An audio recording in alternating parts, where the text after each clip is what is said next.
Здравствуйте.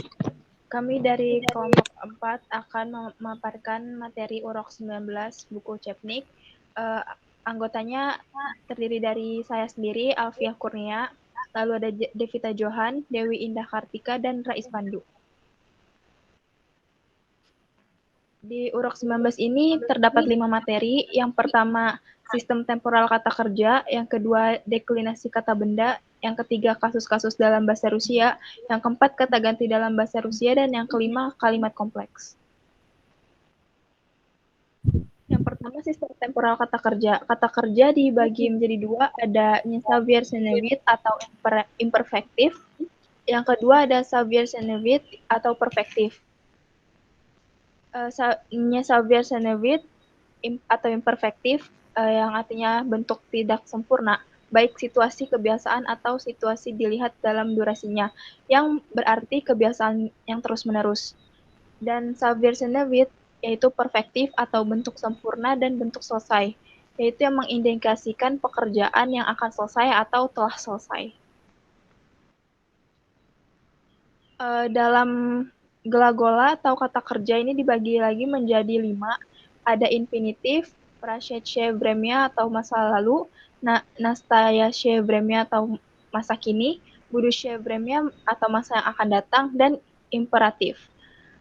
Infinitif itu bentuk asli dari kata kerjanya, dan biasanya dalam bahasa Rusia itu diakhiri oleh T dan nyakisnak. Seperti contohnya ada citat, dan itu dalam bentuk imperfektifnya. Dan dalam bentuk perfektifnya, biasanya dalam bahasa Rusia diawali dengan pra, jadi yang tadinya citat jadi pracitat. Dan yang kedua ada prasetya vremya, yaitu untuk masa lampau. Yang pertama, untuk imperfektifnya biasanya diakhiri dengan huruf L untuk bentuk yang merujuk ke laki-lakinya seperti ya, they, on. Untuk ya, they, on, untuk merujuk ke laki-lakinya itu biasanya diakhiri dengan L. Jadi contohnya seperti vital, dan ya, they, ana yang merujuk ke perempuan diakhiri dengan la. Jadi vitala, dan kata bentuk jamaknya my boy ani diakhiri dengan li, jadi vitali. Dan untuk bentuk perfektifnya sama seperti bentuk imperfektifnya, hanya saja ditambah pra di depannya, jadi ya, they, on jadi pracital, ya, they, ana pracitala, dan jadi pracitali. Nah, yang ketiga ada nastaya vremya atau masa kini. Nah, masa kini itu nggak ada Xavier-Senevitnya atau perfektifnya, jadi hanya imperfektifnya saja.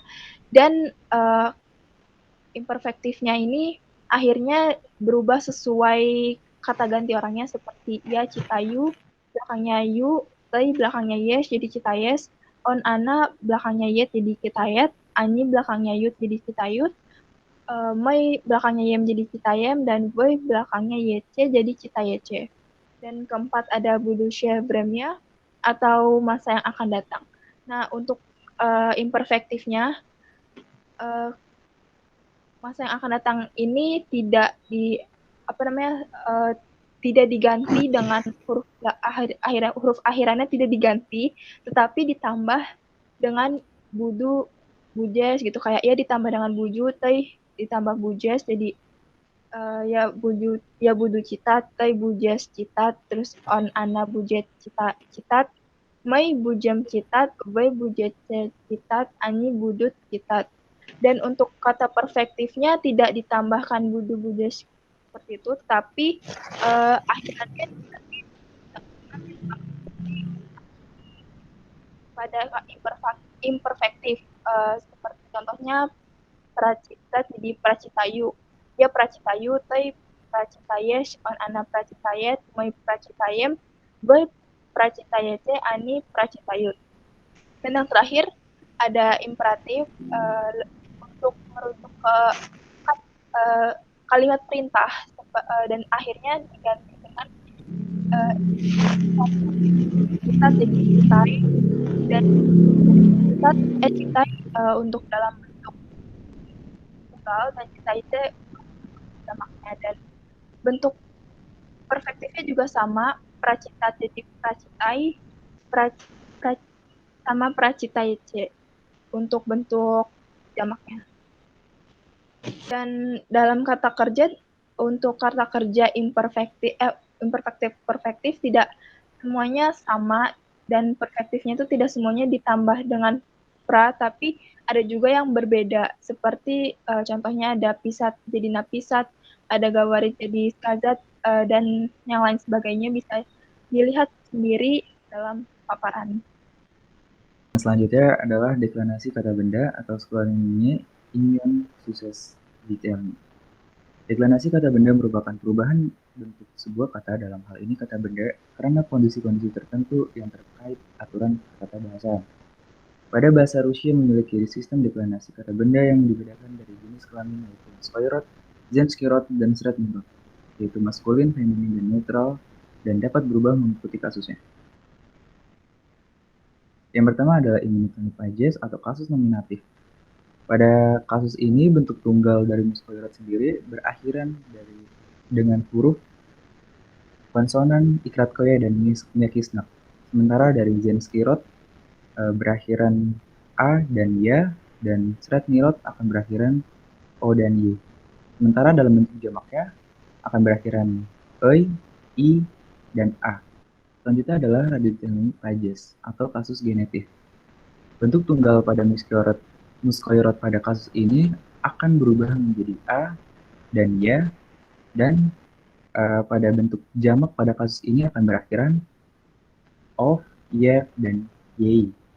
Sementara pada zenski rod, bentuk tunggalnya akan berubah menjadi ei dan i. Bila dari zenski rod memiliki ei dan i, akan dihilangkan, dan pada kata tertentu akan berubah menjadi yei. Pada jenis kata bentuk tunggal sredni rod pada radically pages akan berubah menjadi a dan ya, dan bentuk jamaknya akan berubah dengan dihilangkannya huruf a dan ya. Radically pages atau kasus datif. Bentuk tunggal pada muscoirot pada kasus ini berakhiran dengan huruf u dan u. Sementara pada bentuk jamaknya akan berakhiran dengan am dan yam. Dan bentuk tunggal pada zenski rod pada kasus ini akan berakhiran i dan y. Sementara bentuk jamaknya akan berubah menjadi yam dan am. Dan bentuk tunggal pada sredni rod pada kasus ini akan berakhiran dengan u dan u, dan akan berubah pada bentuk jamaknya dengan berakhiran am dan yam. Dimitely pages atau kasus akusatif.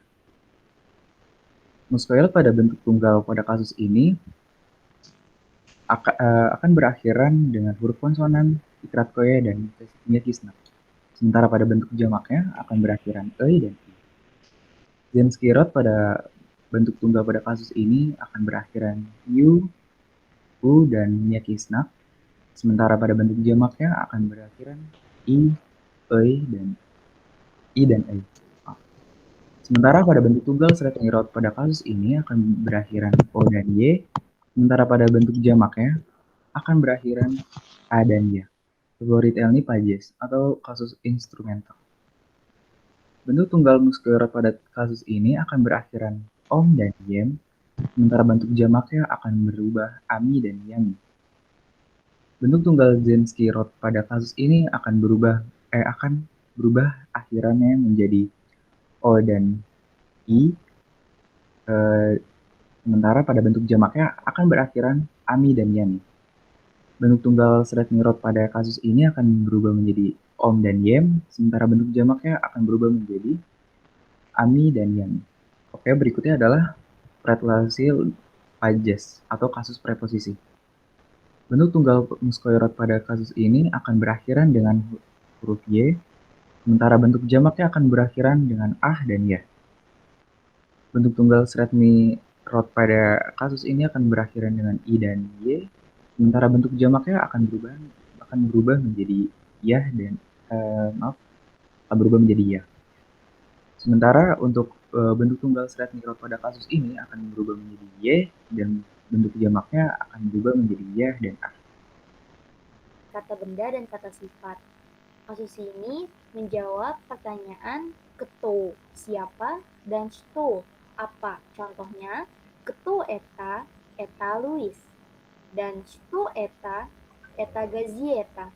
Kasus yang kedua yaitu kasus genitif atau radicelny pages. Kasus ini biasanya digunakan setelah preposisi tertentu seperti niet dan is.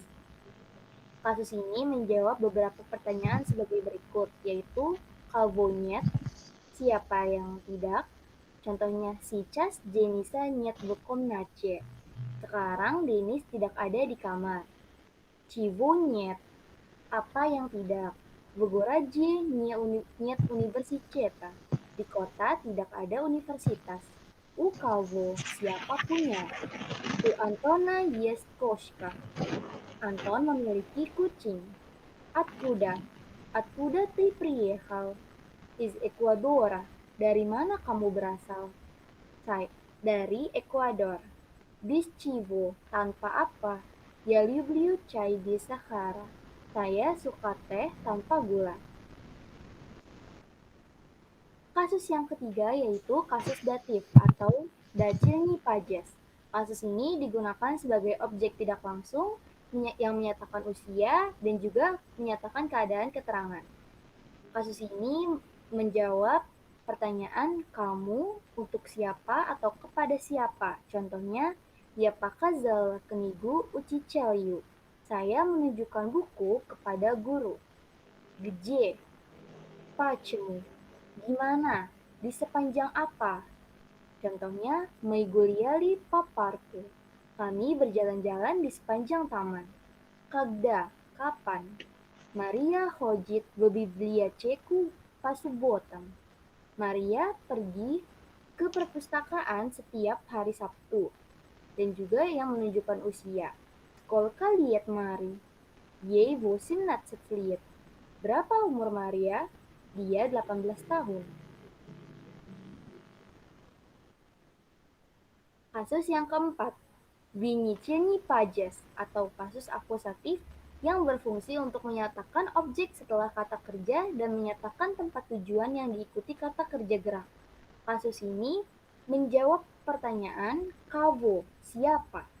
Я знаю Ивана и Таню. Saya mengenal Ivan dan Tanya.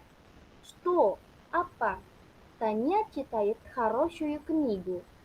Tanya membaca buku yang bagus. Kuda, kemana? Я иду в аптеку. Saya pergi ke apotik. Когда? Kapan? Лиза пойдет в театр в пятницу. Liza pergi ke teater pada hari Jumat.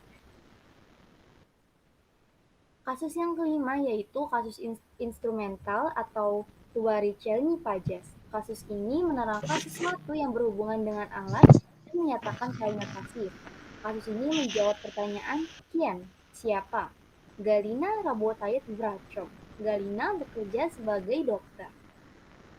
Чем? Apa? Tamara рисует карандашом. Tamara menggambar menggunakan pensil. С кем? Dengan siapa? Victor играл в футбол с друзьями. Victor bermain sepak bola bersama teman-teman. С чем? Dengan apa? Kurt pil кофе с молоком. Kurt minum kopi dengan susu. Kasus yang terakhir yaitu kasus preposisi atau предложный pages. Kasus ini berfungsi menerangkan keberadaan tempat, menyatakan tentang sesuatu, dan menyatakan waktu. Kasus ini menjawab pertanyaan где, di mana. Contohnya, мы живем в Екатеринбурге. Kami tinggal di Yekaterinburg. Kemudian о чем, tentang apa. Он рассказывает об университете. Dia bercerita tentang universitas. Yang terakhir, о ком, tentang siapa. Я мечтала о тебе. Saya bermimpi tentang kamu. Nah, selanjutnya adalah materi kata ganti.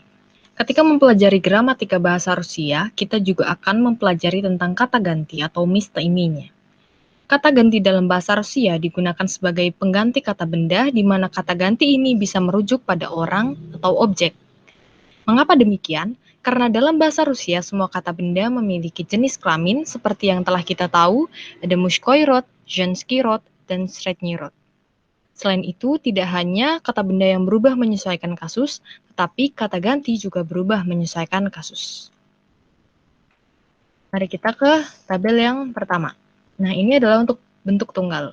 Di sini ada kasus pertama, имени Pajes, sampai kasus ke-6, предложение Pajes, di mana kasus yang pertama, имени Pajes, ini menjawab pertanyaan кто что dengan kata ganti orang pertama tunggal adalah ya, lalu kata ganti orang kedua tunggal ty, kata ganti orang ketiga untuk jenis mushkoy rod dan средний род adalah on dan ano, dan kata ganti untuk orang ketiga jenis женский род adalah Ana. Kemudian di kasus kedua menjawab pertanyaan kavo, чего dengan kata gantinya adalah меня, тебя, его, ее. Di kasus ketiga menjawab pertanyaan kamu, чему dengan kata gantinya мне, тебе, ему, ей. Untuk kasus keempat menjawab pertanyaan kavo, что dengan kata gantinya adalah меня, тебя, его, ее. Untuk kasus varichalny Pajes atau kasus kelima menjawab pertanyaan кем, чем dengan kata gantinya mной, тобой, им, ей. Dan untuk kasus keenam menjawab pertanyaan akom, acom, ini kata gantinya adalah ава мне, о тебе, о нем, dan о ней. Nah, ini adalah bentuk jamaknya.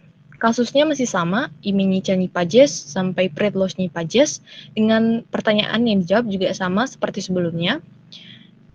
Berbedanya adalah untuk kasus pertama, имени Pajes, kata ganti orang pertama jamak menjadi мы, kata ganti orang kedua jamak вы, dan kata ganti orang ketiga jamak они.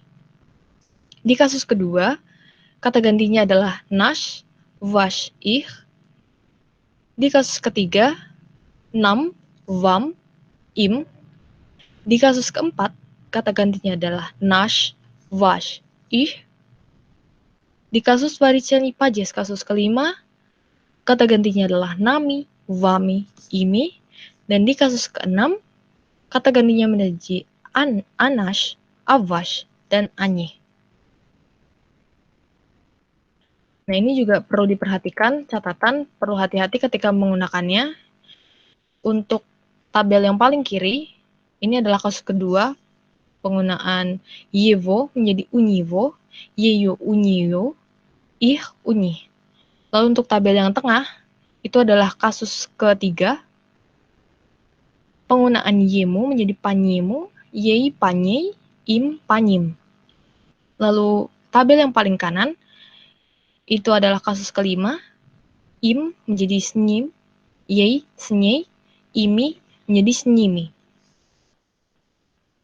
Selanjutnya adalah kalimat kompleks menggunakan patamusta, paitamu, kagda, dan yesli. Patamusta artinya adalah karena. Contoh kalimatnya, мы хорошо изучаем русскую грамматику, потому что хотим хорошо писать, говорить и читать по-русски. Kami belajar gramatika Rusia dengan baik karena kami ingin menulis, berbicara, dan membaca dalam bahasa Rusia dengan baik.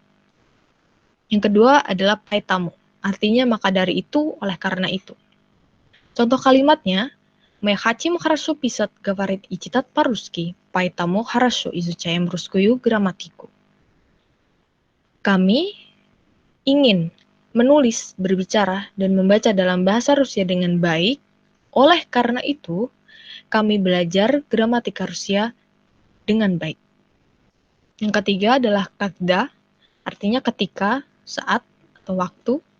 Contoh kalimatnya yaitu когда мама готовила ужин, я помогала ей на кухне.